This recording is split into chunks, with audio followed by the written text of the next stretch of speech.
He is the face that runs the place. Mr. You Can't See Me. And a lot of other catchphrases that have been brought into eternity, if you will.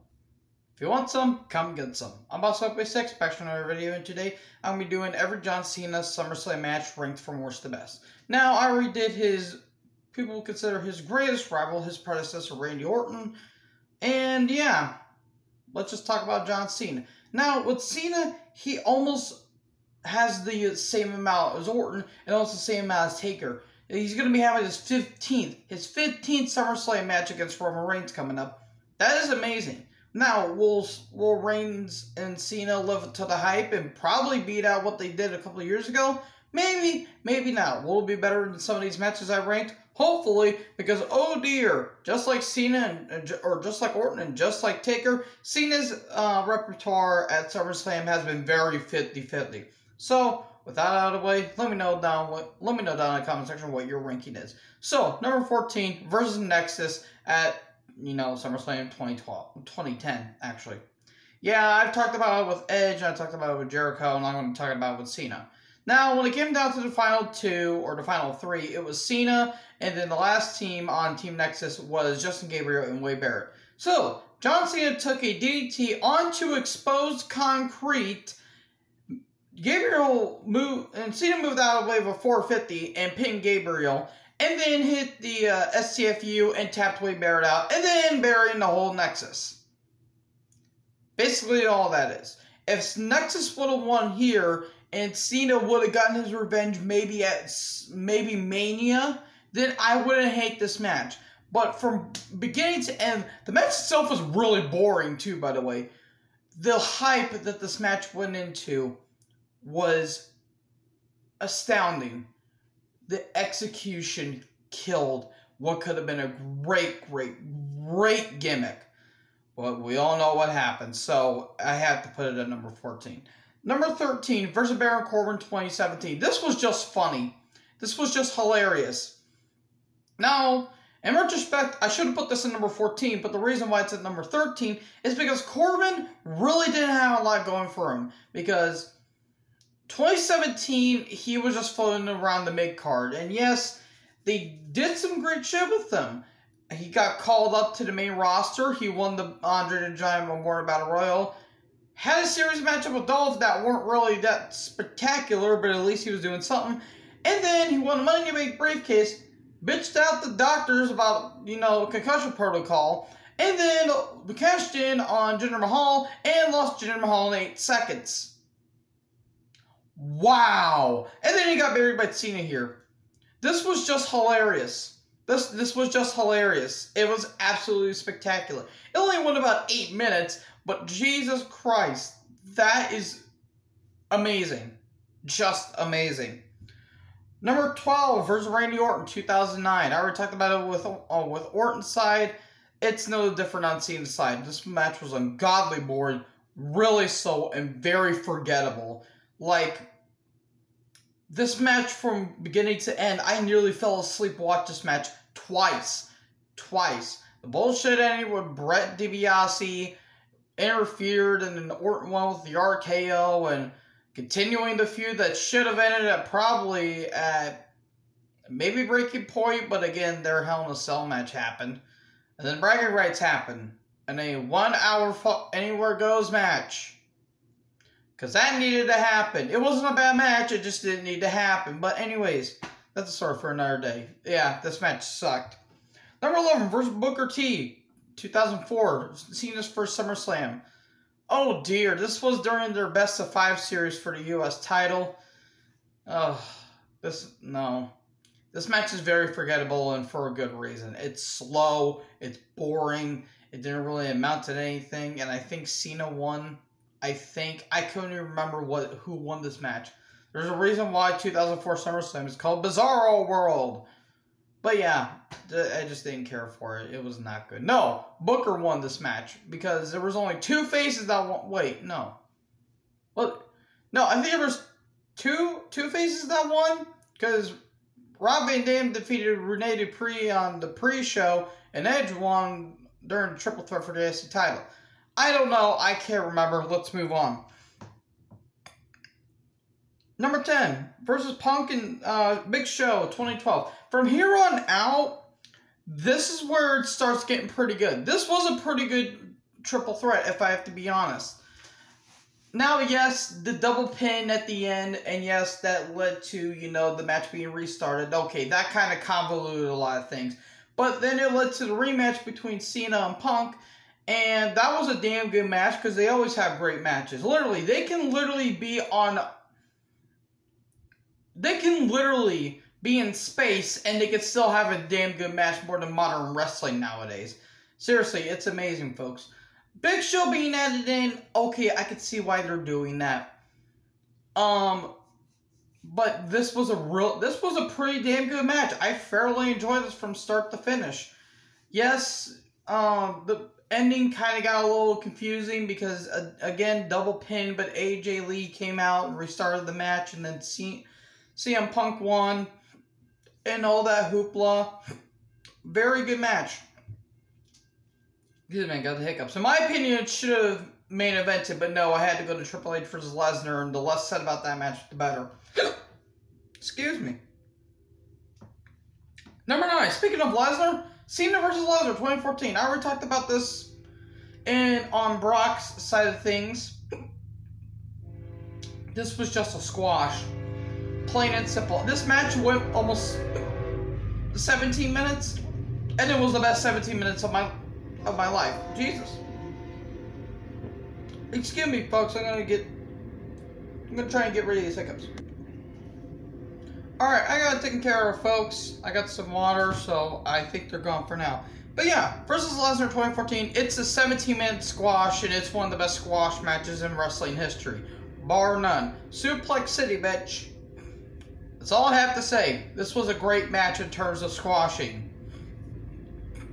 Now, on one side of the affair, you could say it's not that really good of a match because Lesnar just beat the shit out of Cena, but come on, folks. Come on. It's a good match for that reason. Number 8, versus Jericho in 05. I already talked about it on Jericho's side of things. This was a good match. This was a really good match. People were starting to get sick of Cena. They were really starting to cheer Jericho. Great stuff. Very good, fast-paced action. Cena was starting to come into his own, but then again, he was still pretty green at this point because he only been in the company for, 3 years at that point? And Jericho's been in wrestling since, I think since 93? I want to say 92, but I think he started in 93 or 94, but Jericho's been in the business for a while, and, veteran versus rookie. But it was still a pretty damn good match. Jericho could put anybody over. Well, almost everyone. And if you get it, you get it. So yeah, that's all I gotta say. Number 7, versus Orton. 07, their first encounter. Again, I talked about on Orton's side of things. Fun match, very intense, solid from start to finish. Really no complaints here. The only complaint I have is that Orton should have won the title, but then again, they were going to do the last man standing match at No Mercy, but then Cena got hurt by doing a goddamn hip toss. But anyways, I digress. Fun stuff. Number 6, versus Edge at 06. Again, I talked about it on that side of things. This was really, really, really good. Edge being the biggest dickhead on the planet. And, having Lita who's being a Jezebel, as JR would say. And all that stuff. The brass knucks being used, and JR's like, son of a bitch! And all that stuff. This was great, great, great stuff here. Really good stuff here. Really recommend these matches. Even the bad ones I would recommend.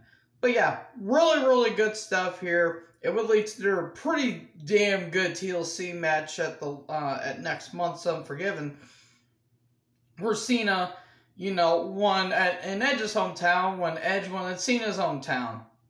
Because that's good booking there. Anyways, number 5, versus Batista in 08. This is underrated in my opinion.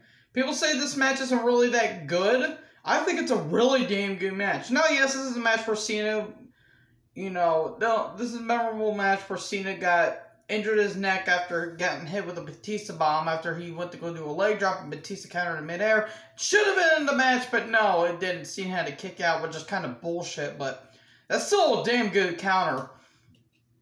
Other people will do it to Cena, but damn, Cena's height and the way his neck, oof, that was bad. But still, this was a very good match.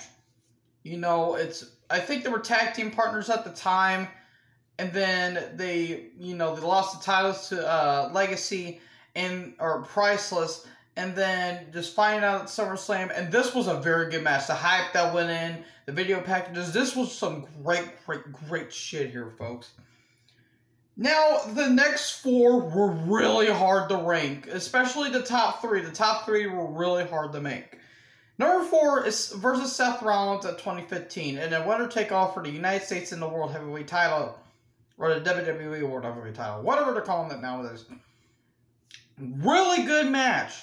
The only thing that kind of sucked is that Jon Stewart had to interfere, and that kind of led nowhere when Stewart was getting bitched out by Rollins leading up to the match. But with that being said, this was a really good match. The Cena getting hit with his own AA, and Rollins almost winning it 3 times, but then a pedigree up to the chair, and that cemented Rollins as a double champion. Now, yes, him and Cena went on to have other matches, and he will eventually drop the title, the U.S. title, to Cena Night Champions, and then face Sting, where Sting would unfortunately get hurt and injure his neck and cause Sting to go into retirement. And now he's wrestling in 2021. Man, a lot has changed in 6 years, but I digress. Really good stuff here. I don't know if it was match of the night. That could possibly go to Taker versus Brock, because that match was very good, even though the ending was kind of bullshit if you kind of think about it. This was a really good match, though. Really good match. Number 3, versus Punk 2011. I wanted to put this at number 2. The reason why I didn't put it at number 2 is because of the ending. Not because it was bad. The aftermath really sucked. Very good match. Really good match between these two. Nearly went 35 minutes. That is great stuff. It went about 30 minutes. 35. Really good stuff here. Now, yes, Cena's foot was on the ropes, and Triple H, who was a special guest referee, did not see it. Yes, you can make the argument that Hunter kind of screwed Cena, but at the same time, he couldn't see it. The ending where Nash interfered and cost Punk the title, and then Del Rio came in, cashed in.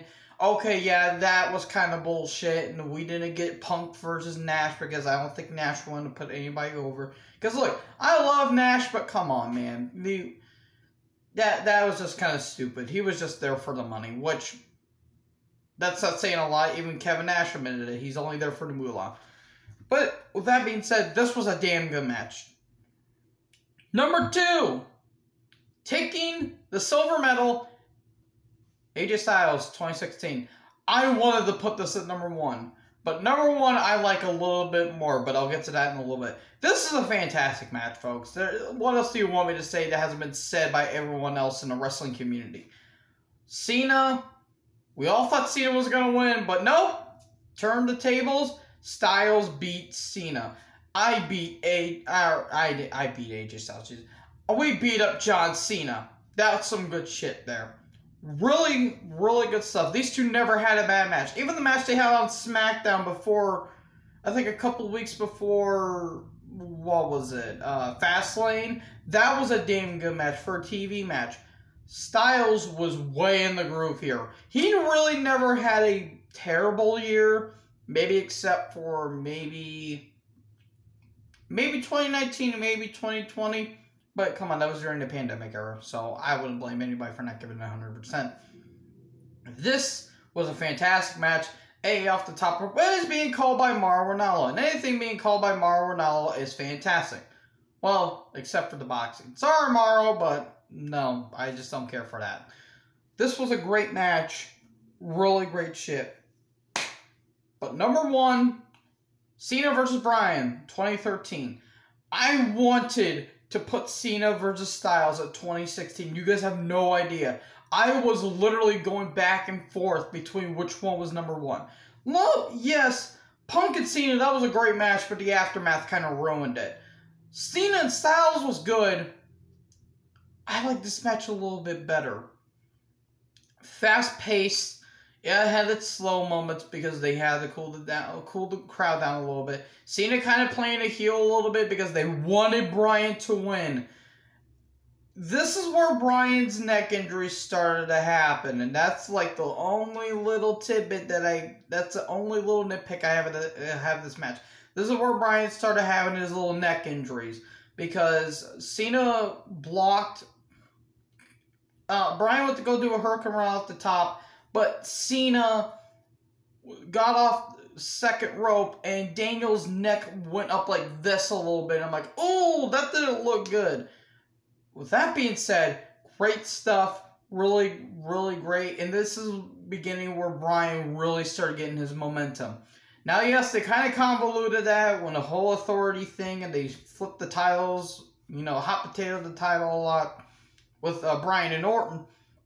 Great match here. Really, really, really great match. And Bryan winning the title in the end was great stuff. Everyone's cheering. Hunter raising, Bryan's hand. And then Randy Orton's theme played. Orton cashing in. Triple H turning on Bryan. Hitting the pedigree. 1, 2, 3. Orton's the new champion. And then that cements that whole storyline. That's just the cherry on top of the cake. Now, again, it got convoluted down the line. That was the cherry on top of the cake there, folks. Really great stuff. Great storytelling. Great action. It's my favorite Cena match from SummerSlam. I don't know if it's Bryan's best from SummerSlam because I haven't fully come around to it. It may be. Who knows? Great match here. Really great match. It comes in at number 1. It's taking the gold star on the fridge. Anyways, what did you guys think about this? Did you like it? Did you not like it? Let me know down in the comment section. What is your favorite and your least favorite John Cena SummerSlam match in the comment section below. Make sure to like, comment, subscribe. Join the herd. I'll talk to you guys next video. Peace out.